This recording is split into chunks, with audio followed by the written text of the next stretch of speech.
Why did God choose you? Why did God call you? Why are you his inheritance? Why is he toward you with his great power? Because he loves you. It was God's love that set this whole thing in motion. Why does he bring us to himself? To be with him forever and to know him more and more? Because he loves us. Why is he with us and never leaving us and at work in us today? Because he loves us. He wants us to be experientially knowing the breadth and length and height and depth, and to know the love of Christ and be filled with the fullness of God. Let's ask the next question that this stirs in our hearts. Well, why does he love us? Why would he love us? Let's make it very personal, because this is very personal. God saves individual people. Why does he love me? I'm a mess. I'm not a good inheritance. Why does God love me? You know what the Bible says? I love you because I love you. That's why I love you. I love you because I love you. And beloved, I'll tell you this. You need to be very careful here that you don't do what I struggle with, and that is we must be careful not to attribute to God our experience of what we call love and our relationships here on earth, and then attribute that up to God and call that love.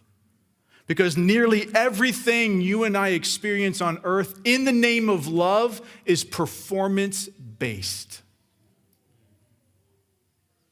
In other words, the reason on earth, even within this circle, because we're still growing in this, the reason on earth people love is because there's something lovable in the object that's being loved.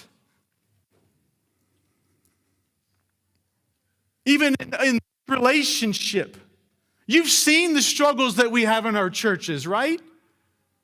Oh, we love each other, then something happens and we're offended. And you know what? I don't love you so much anymore sometimes. We can't take our definition and experience of love and attribute it to God and then begin to ask the questions, why do you love me? Because you know what you're going to turn into then? You're going to get on the treadmill. You're going to start running really hard because you're trying to earn what has freely been given. We don't earn the love of God. It is freely set upon you. God himself is love. And he takes that love, and this is what's so amazing. He sets it upon individual people. And from there, he pre-knows them, foreknows them, and then predestines them, and then redeems them, and then calls them. And what's the end of that? Because he wants us to know him. That's why.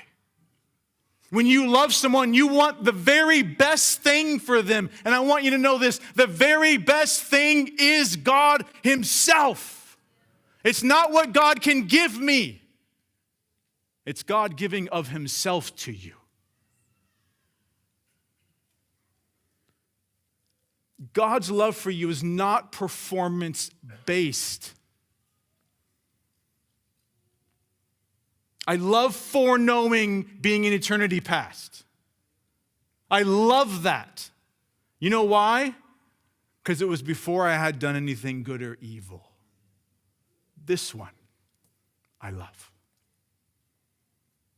Why I love that is because I've done so much evil. And Christ redeemed me from it all. And when I still, as a born-again Christian, struggle, God does not remove his love from me. It was never set up on me based on my performance, and it never diminishes based on my performance. It's always at its peak, which is perfection. And it's what started all of this. And it's what will carry all of this to the end. And it's why he is drawing us to himself, because he wants us to know him, this God of love. This excerpt was taken from the full sermon, Knowing the God of the Doctrine, by Jesse Barrington from the 2021 Fellowship Conference.